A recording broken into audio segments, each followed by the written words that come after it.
தற்போது பாமக தலைவர் அன்புமணி இது தொடர்பாக செய்தியாளர்களை சந்திக்கிறார். பார்க்கலாம். அழைத்து வரக்கூடாது.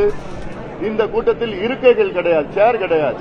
ஏதோ அங்க கும்பலா நின்றுட்டு கேட்டுட்டு போற கூட்டம் இது, அவ்வளவுதான். அங்க போய் குழந்தைகளையும் பெண்களையும் கூட்டிட்டு வந்தா அந்த நெரிசல் இருக்கும்.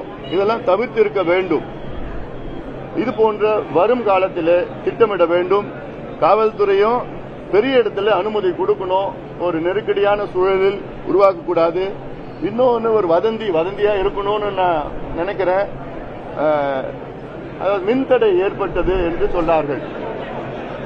இதெல்லாம் வருகின்ற செய்தியில் இதுல ஒரு தனிநபர் ஒரு கமிஷன் ஒன்று அறிவித்திருக்கிறார்கள்.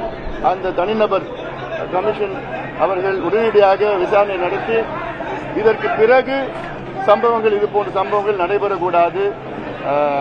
அதற்கு மிக தெளிவாக காவல்துறை இருக்க வேண்டும்.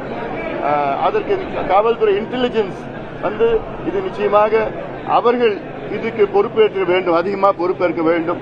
இந்த நேரத்தில் யாரும் நான் குறை சொல்லலை, நான் குற்றம் சொல்லலை, யாரும் குற்றம் சொல்லலை நான். அதனால இதற்கு நாம் எல்லாருமே அரசியல் கட்சியில் எல்லாருமே பொறுப்புடன், நாங்கள் உட்பட பொறுப்புடன் நடந்து கொள்ள வேண்டும். அரசும் பாரபட்சம் பார்க்கக்கூடாது. ஆளுங்கட்சிக்கு பெரிய இடத்தை கொடுக்கறது, எதிர்கட்சிகளை சின்ன இடத்துல கொடுக்கறது. இப்ப நான் நேற்று முன்தினம் நான் திருச்சியில ஒரு நடைபயணம் கூட்டம் நடைபெற்றது. நான் போறதுக்கு முன்னாடி அங்க பார்த்தா யாரோ வேண்டும் என்று அந்த மின் கம்பியில ஒரு கம்பியை வீசி மின் தடை ஏற்படுத்தினார்கள். இதெல்லாம் திட்டமிட்டு நடக்கின்ற சில பிரச்சனைகள் இருக்கு. சின்ன சின்ன பிரச்சனைகள். ஆனாலும் இது நாளைக்கு இது போன்ற சம்பவங்கள் நடக்கக்கூடாது. அதற்கு எல்லோரும், காவல்துறை, ஆளுங்கட்சி, அரசியல் கட்சிகள், பொதுமக்களும் பொறுப்புடன் நடக்கணும். ஏன்னா இன்னும் தமிழ்நாட்டில் இன்னொரு கலாச்சாரம் இருக்கு. சினிமா கலாச்சாரத்துல யாராவது ஒரு நகை கடை திறக்கிறதுனா அங்க பார்த்தா ஒரு 10,000 20,000 பேர் கூடுவாங்க. அது யார் வந்தாலும் சரி, சீரியல் நடிகர்கள் வந்தாலும் சரி, யார் வந்தாலும் சரி, ஒரு கூட்டம் கூடுவாங்க. இந்த கலாச்சாரம் இருக்கு.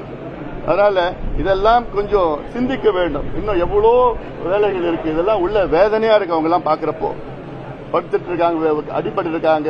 ஒரு அம்மா ஒரு அன்கான்சியஸா இருக்கிறாங்க. இதெல்லாம் ரொம்ப வேதனையா இருக்குது. நிச்சயமாக இது போன்ற சம்பவங்கள், நிகழ்ச்சிகள்லாம், இது ஒரு நிகழ்ச்சியில போன்ற துயரங்கள் எல்லாம் வரும் காலத்தில் ஒன்னு கூட நடக்கக்கூடாது. அதற்கு அனைவரும், கட்சிகள், அரசியல் கட்சிகள், காவல்துறை, அரசு, பொதுமக்களும் விழிப்பாக இருக்க வேண்டும்.